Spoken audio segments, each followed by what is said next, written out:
When I think of Jake Peralta, I think of vulnerability avoided. In a previous video, I talked about Captain Holt and his antidote to vulnerability, which is precision and severity. Jake is responding to exactly the same problem with a completely different solution. The opposite, in fact. And I think deep down, the two characters admire each other for their different solutions.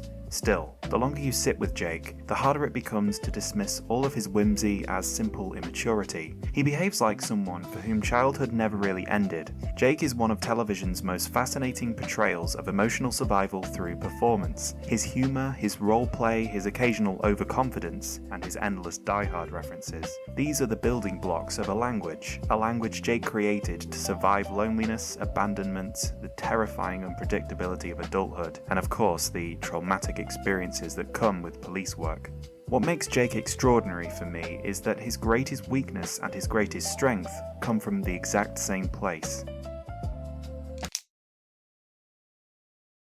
Jake's defining trait is that he turns life into a movie. Everything becomes a game. Cases become stories, work becomes a heist, and adverse experiences become a joke. He converts life into a genre. That's why his references matter so much. They are not just comedy writing, they are how he interprets the world. He rewrites reality into something cinematic, into something he can control. And psychologically that makes perfect sense. Adulthood is terrifying for Jake because it means responsibility, performance, and vulnerability, as we've said. It means confronting things he cannot joke his way out of, commitment and grief, as well as failure. So instead, he performs. He does impressions, voices, bits, gags, shticks, he plays roles, and maybe this is because he doesn't know what his role is, so it's transient. Pretending is how Jake metabolizes reality. In the pilot episode, Terry summarizes Jake like this: The only puzzle he hasn't solved is how to grow up. Childishness is an armor he built around him so adulthood could never fully wound him, and yet the tragedy is that the armor works so well it almost traps him there. Jake's deepest fear isn't really failing. He's competitive, that's true, but I think what he fears most isn't failing to succeed, but succeeding only to fail. What I mean by this is he fears what happens when he reaches that final goal, when he gets what he wants and it still isn't enough, and so he is never satisfied. He continues to push for more and more. And the plus side is that this makes him one hell of a detective, but he is chasing something he can never fully obtain. Jake's comedy often hides a deep anxiety about being outpaced by life itself. He is terrified that adulthood is a train everyone else is boarding without him. And yet, what the show slowly teaches him is that growth does not mean abandoning who he is, along with the coping mechanisms and defenses that come with that. It means integrating who he is with another era.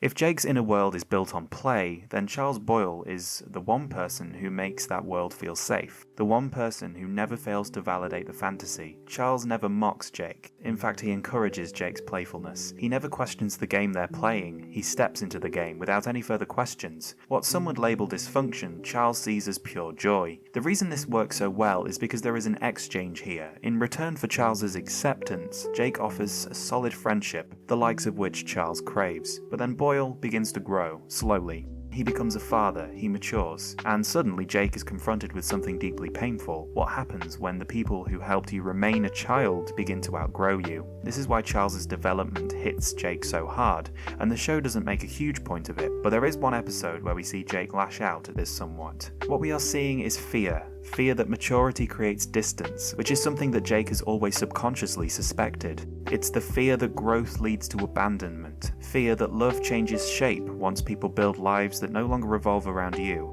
Jake can handle chaos. What he struggles with is the idea that people who once lived in his world may no longer need it. Charles is Jake's best friend, but there is another relationship that is just as important, and that doesn't fit so neatly into Jake's life. Judy. What's up, Peralta? Doug Judy represents an alternative version of life. Judy embodies the spontaneity, risk, charisma, and rule-breaking freedom that Jake has always craved, that contrasts sharply with the institutional constraints of police work. While Jake is deeply committed to justice, he is also impulsive, thrill-seeking, and highly motivated by the excitement of the chase. In this sense, Doug functions almost as Jake's what if, a mirror of the parts of Jake's personality that might have flourished in a different moral universe. Jake is not only chasing Doug physically season by season, he is psychologically drawn to the challenge Doug represents. Doug understands Jake's love of performance, gamemanship, and dramatic tension in a way few others do, which is why their interactions feel so natural, despite the juxtaposition of cop and criminal.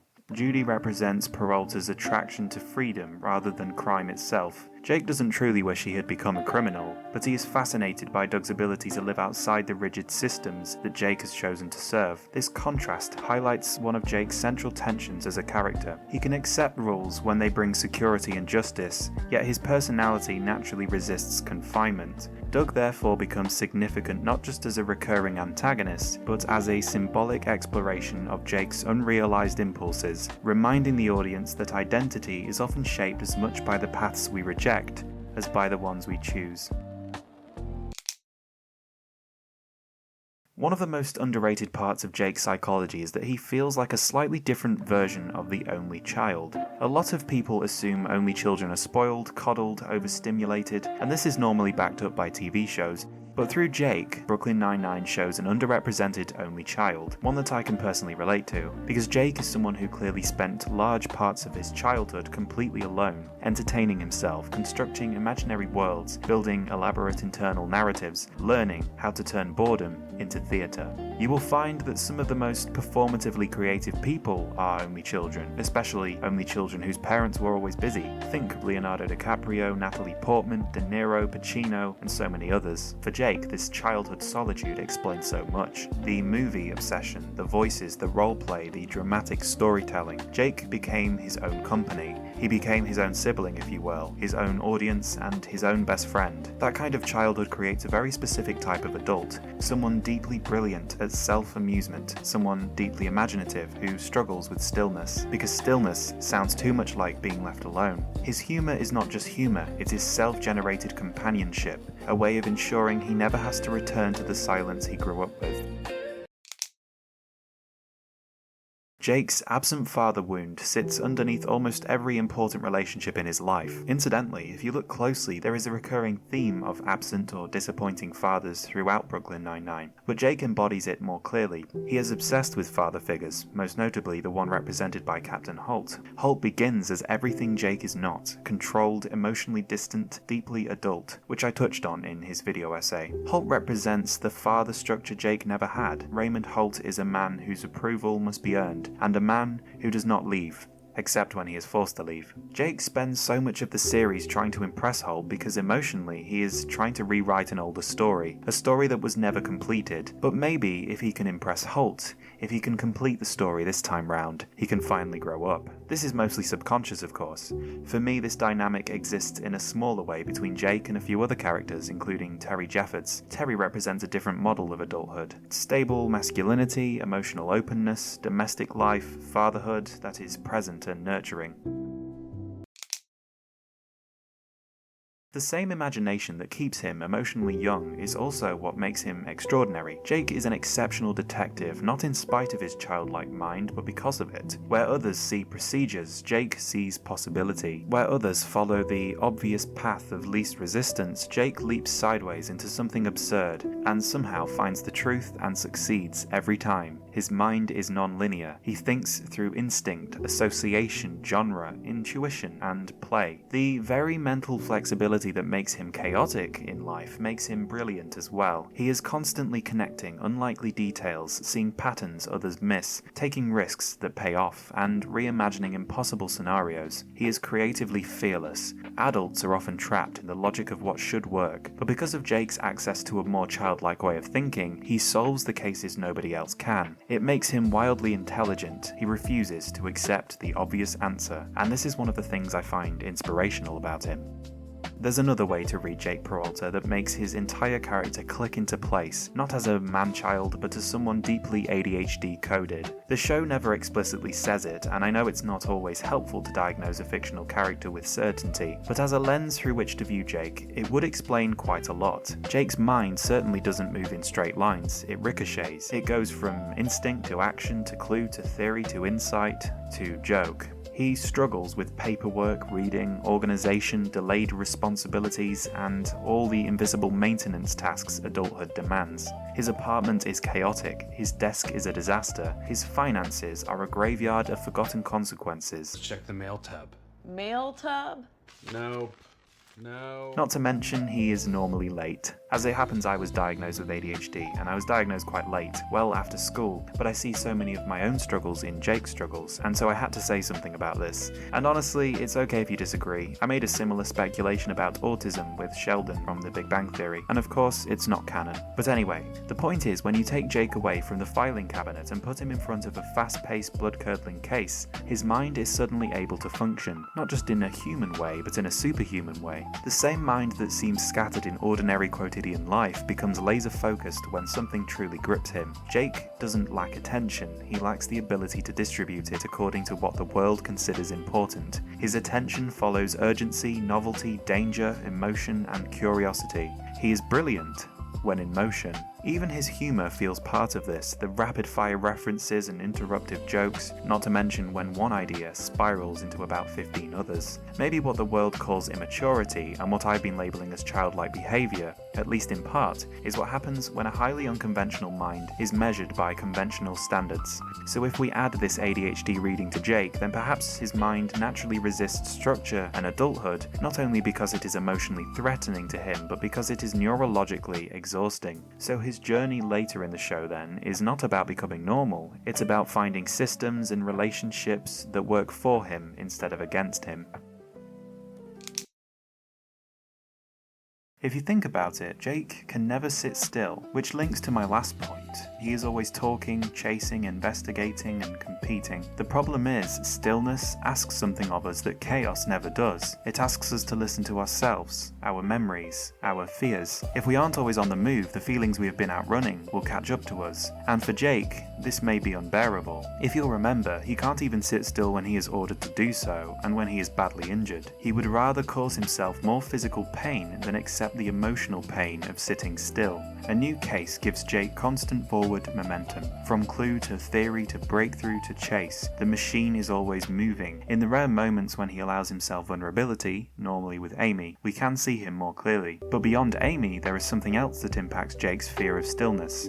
Prison. For the first time, he is without his badge. He is stripped of status and distance from friends. He has no safe space for performance, just waiting. This causes him to confront many things about himself. The experience changes him because it teaches him something his entire life has been building towards. Stillness is survivable. It forces him to discover that there is something beneath the performance strong enough to endure, even when there is nothing left to do but exist.